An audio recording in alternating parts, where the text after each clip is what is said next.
Bojoku. Ya apa maksudnya sampean ngene iki? Apa maksudnya sampean mah? Maksudnya sampean apa? Kanca nyampe kayak numpak bojoku? Enggak. Yakin ora? Udah. Parah, seorang istri sekamar dengan laki-laki lain dan digerebek suaminya. Video penggerebekan itu direkam sendiri oleh suaminya yang memang sudah lama curiga. Perekam video yang merahasiakan identitasnya itu masih bisa menahan emosi hingga tak memberikan bogem mentahnya kepada laki-laki selingkuhannya itu. Dengan bahasa Jawa, suami yang dihianati itu hanya mengumpat dalam bahasa Jawa. Wis tresno hubungan sampean, wis lanjut wae sampean. Wis terusno hubungan sampean. Ora. Wis lanjut gitu teman-teman sampean.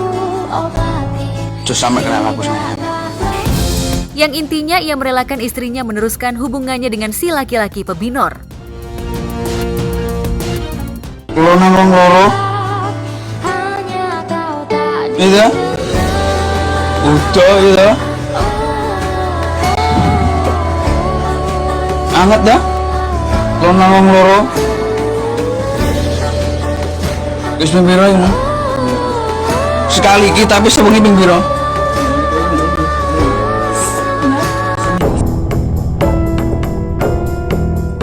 Bukannya minta maaf dan menyesali perbuatannya, laki-laki pebinor yang tak diketahui identitasnya itu malah santuy meladeni interogasi dari perekam video. Ia malah sempat nyeruput kopi sebelum menjawab pertanyaan si suami yang terzolimi. Sementara si istri yang tak disebutkan namanya nampak pasrah menghadapi kemarahan suaminya. Lantas bagaimana sejumlah selebriti menanggapi video viral tentang suami menciduk istrinya selingkuh? Lihatnya ngenes aja gitu. Ini udah kasus yang sering kali lah kita lihat, kita nonton di berita, di medsos gitu. Kejadiannya sangat sering dan kalau ada kejadian gitu saya ngenes juga, kayak apa rasanya gitu ketika suami bekerja cari nafkah capek-capek tiba-tiba tahu kalau istri yang selama ini ditinggal di rumah tuh malah selingkuh gitu dengan. Dulu kan kita mengomentari tuh laki-lakinya gitu yang melakukan itu, sekarang tuh harus mengomentari perempuannya. Aduh, gimana ya? Saya sih nggak ngerti gitu loh. Ya nggak bener lah, ya nggak gila lah ngelakuin itu ketika suaminya lagi kerja. Mbak, coba selesaikan dulu masalahnya bersama suami. Dan harus ingat ya, kalau pernikahan itu tidak ada yang sempurna. Pernikahan itu bukan hal sesuatu kayak seperti lu tuh akan bahagia terus, enggak. Yaitu pernikahan itu adalah suatu komitmen di mana kalian tuh mau menjalani hidup kalian itu bersama pasangannya. Video viral lain yang jadi perbincangan satu Indonesia adalah video permintaan maaf pesinetron Felicia Angelista terkait video yang diunggahnya 4 hari lalu yang terkesan kontra Palestina Merdeka. Feli tidak menyangka video itu membuat gaduh warganet hingga banyak yang menuding dirinya pro-Israel. Istri Immanuel Cesar Hito itu mengakui adanya kesalahan pada editing konten videonya hingga mencuatkan persepsi negatif tentang dirinya. Saya akui bahwa telah terjadi kesalahan pada saat pengeditan video, sehingga ada perkataan dan juga pemilihan footage video yang membuat mispersepsi pada video tersebut. Demikian klarifikasi Feli di video permintaan maafnya.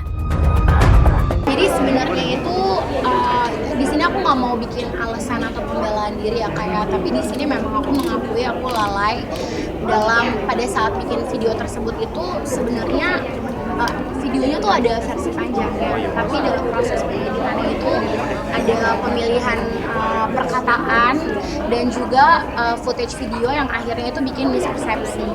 Dan sebenarnya juga aku masih belum tahu sebenarnya nantinya tuh aku akan ada maksudnya penjelasan soal kenapa bisa bilang seperti itu gitu, karena memang ada bukti videonya. Kalau memang dari awal tuh semua udah teringat aku berdiri buat siapa, yang pasti aku berdiri buat para korban yang mengalami penderitaan yang begitu dalam. Dan di sini itu benar-benar terutama banget untuk korban-korban yang ada di Gaza Palestina, karena banyak banget korban anak-anak dan wanita di sana. dan dari awal jadi aku bukan yang tiba-tiba berubah gitu, kayak emang benar-benar Tanpa bermaksud membela diri, Feli mengatakan bahwa dirinya mendukung penuh kemerdekaan Palestina. Saya berempati dan merasa sedih yang mendalam atas penderitaan yang dialami oleh para korban terutama di Gaza, Palestina. Saya berharap agar warga Palestina bisa hidup dengan damai, bahagia, dan juga tenang tanpa rasa takut. Saya mendukung kemerdekaan Palestina. Terima kasih. Imbuh, ibu dua anak ini di Instagramnya. Dan juga pastinya aku juga maksudnya semua negara itu berhak ya untuk merdeka. Jadi aku di sini justru berdiri untuk Palestina supaya aku mendukung dengan adanya mereka tuh boleh merdeka pastinya, dan juga mereka punya hak asasi manusia yang mereka tuh bisa, ya misalnya mereka wajib dapatkan. Meski sudah minta maaf, banyak warganet yang tetap mengecam Feli. Mereka menuding Feli minta maaf karena terpaksa di tengah sejumlah selebriti yang rela berkorban untuk membantu Palestina. Aku maksudnya tidak mau menggiring mispersepsi lagi nih, karena let's say takut nih nanti begini enggak sama sekali, karena memang dari awalnya itu kita sudah berdiri untuk Palestina, cuma itu ada kesalahan dalam pengeditan yang bikin jadi mispersepsi.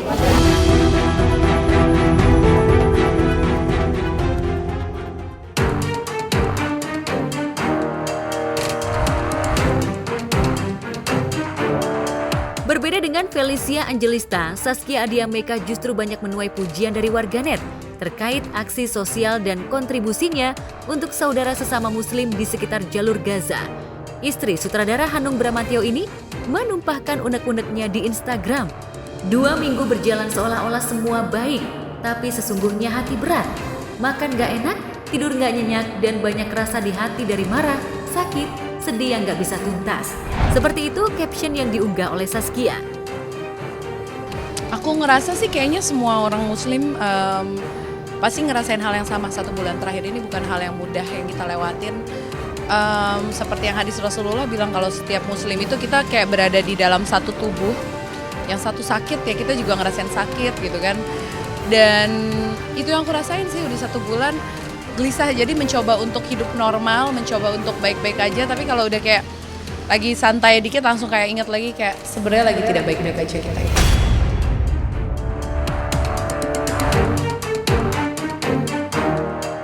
Sebagai ibu dari 5 anak, 2 diantaranya masih balita, Saskia tak bisa membayangkan andai keluarganya berada dalam situasi mencekam seperti yang dialami anak-anak dan wanita Palestina. 2 minggu terakhir, Saskia konsen menggalang dukungan untuk Palestina. Ia juga bangga mengenakan kaos bertuliskan, Palestine will be free. Saat gundah tak bisa tidur di malam hari, pemeran film perempuan berkalung sorban ini menyambungkan gundah dan harapannya kepada Sang Holik melalui seuntai doa. Dalam situasi berat seperti ini pun, saudara-saudara kita mengajarkan banyak hal. Jangan pernah abai, selalu ingat dan tidak putus doa untuk mereka. Yang pastinya sedih ya, karena ngelihat sekarang situasinya benar-benar lagi dizolimin gitu, ya makanya aku selalu berusaha apa sih yang bisa aku lakuin buat mereka semaksimal mungkin. Aku aja kemarin sampai ngerasa kayak kok kayak gue nggak manfaat banget ya, kayak nggak ada yang bisa aku lakuin banyak, padahal orang sekitar juga ngingetin enggak kok, udah banyak yang kamu lakuin, dan emang kebetulan cuman baru itu yang bisa dilakuin. Tapi setiap hari aku selalu cari cara gimana aku bisa satu langkah lagi yang aku lakuin buat Palestina lebih banyak lagi.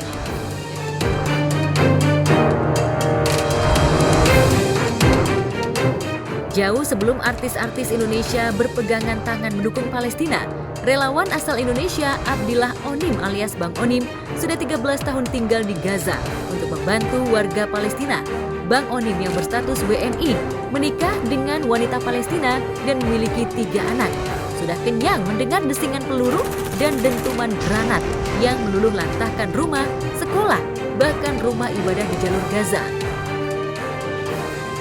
Karena situasi Gaza demikian mencekam dan membahayakan nyawa siapapun, Bang Onim serta istri dan anak-anaknya tak menolak dievakuasi ke Kairo, Mesir untuk kemudian dipulangkan ke Indonesia. Senin 6 November lalu, setelah 13 tahun berjihad untuk saudara-saudaranya di Palestina, Bang Onim kembali menginjakan kakinya di tanah air. Telah 27 hari menyaksikan bagaimana pertempuran yang sangat dahsyat.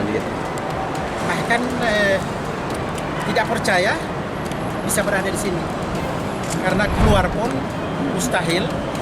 masuk Gaza pun mustahil.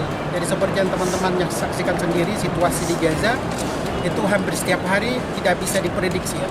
Jadi mungkin kalau terjadi peperangan selama 21 bulan ke depan, itu Gaza tanpa manusia.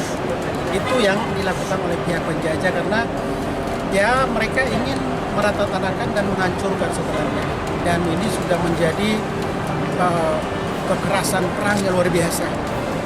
Saya kebetulan saya juga manusia biasa dan butuh istirahat sebentar di Indonesia untuk mengurus atau mengatur strategi bagaimana caranya agar supaya dukungan dari Indonesia itu tidak hanya pada saat terjadi peperangan, tetapi bagaimana dukungan Indonesia secara berkesinambungan hingga tercapainya mungkin 2 negara di Palestina atau mungkin Palestina bisa terbebaskan. Jadi sekitar 6-7 bulan saya berada di Indonesia dan saya pun tidak tahu sampai kapan saya bisa balik di Gaza karena prediksinya untuk sekolah di Gaza itu prediksinya 7-10 tahun tidak bisa diaktifkan.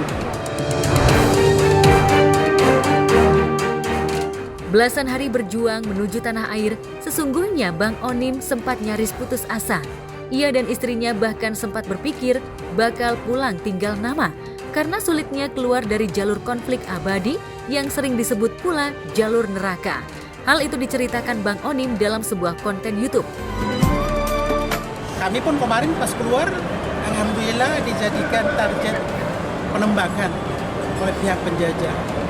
Tapi alhamdulillah atas keyakinan kami, hari ke-26, 27, kami yakin bahwa kalau bukan berhasil menembus perbatasan, insya Allah kami di surga. Tapi ternyata kami berada di Indonesia atas izin Allah Subhanahu wa Ta'ala. Ya, tentunya saya berada di sini pun menyampaikan salam dari masyarakat Indonesia dan masyarakat Palestina, yang mana Indonesia walaupun dalam situasi seperti ini tapi tetap tidak tinggal diam untuk memberikan dukungan, partisipasi dan solidaritas bagi saudara-saudara kita yang ada di jalur Gaza. Saat ini warga negara Indonesia di Gaza ada 3 orang ditambah 4 orang, jadi 7 orang. Kita berharap semoga mereka pun bisa keluar untuk dievakuasi karena saya sendiri sudah lebih dari 13 tahun itu baru kali ini berani untuk mengambil keputusan untuk keluar dari Gaza karena melihat situasinya itu dijadikan target pembunuhan semuanya. Jadi saya berpikir anak-anak saya ini orang Indonesia, istri saya orang Palestina, anak saya orang Indonesia, itu mereka juga punya masa depan untuk memikirkan bagaimana masa depan mereka agar supaya bisa kembali memperjuangkan kebebasan masyarakat Palestina. Yang kita lihat sisi kemanusiaan kan kita tahu ya.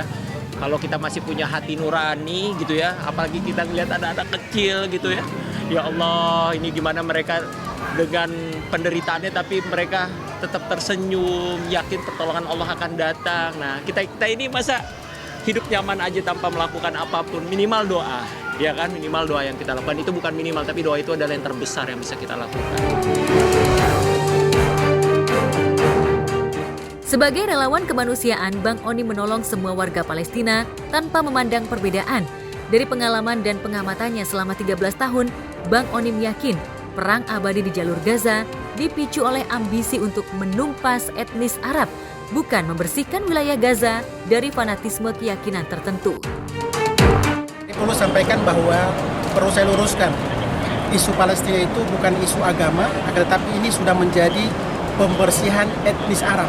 Coba kita lihat sendiri bagaimana gereja dihancurkan, masjid dihancurkan, sekolah Kristen dihancurkan, dan orang Kristen pun menjadi korban di sana. Jadi pada kesempatan ini tentunya saya pun menegaskan bahwa kita bergandengan tangan untuk memperjuangkan dan juga membantu saudara-saudara kita di Palestina, baik Muslim maupun Nasara, untuk bisa keluar dari peperangan yang terjadi saat ini. Karena memang sampai dengan saat ini tidak bisa terkontrol sama sekali. Baik itu dari ormas Islam maupun juga dari perhimpunan atau perkumpulan dari agama-agama lain yang ada di Indonesia, untuk pertama mendukung kemerdekaan Palestina. Kedua adalah menghentikan penyerangan terhadap masyarakat yang ada di Gaza. Ya. Dan ketiga juga memberikan bantuan kepada saudara-saudara kita. Karena ini adalah hak asasi manusia. Ini bukan soal agama, ini soal kemanusiaan. siapapun yang merasa dirinya manusia pasti akan mencela perbuatan pembunuhan. Yang kedua, sebagai rakyat Indonesia saya taat konstitusi. Dan konstitusi menghadirkan di dalam Undang-Undang Dasar 45, penjajahan di atas dunia harus dihapuskan karena tidak sesuai dengan pri kemanusiaan dan pri keadilan. Kita doakan insya Allah Palestina merdeka, dan PBB sudah memberikan ultimatum kepada Israel untuk gencatan senjata, tapi tidak diindahkan ya. Malah terus melakukan gempuran kepada Palestina. Ya, jadi kita doakan insya Allah Palestina selalu dalam lindungan Allah, dan tetap juga kita doakan hati-hati yang keras seperti pihak pemerintahan Israel untuk stop ya menyerang warga sipil, anak-anak, dan semua dunia mengutuk tindakan itu.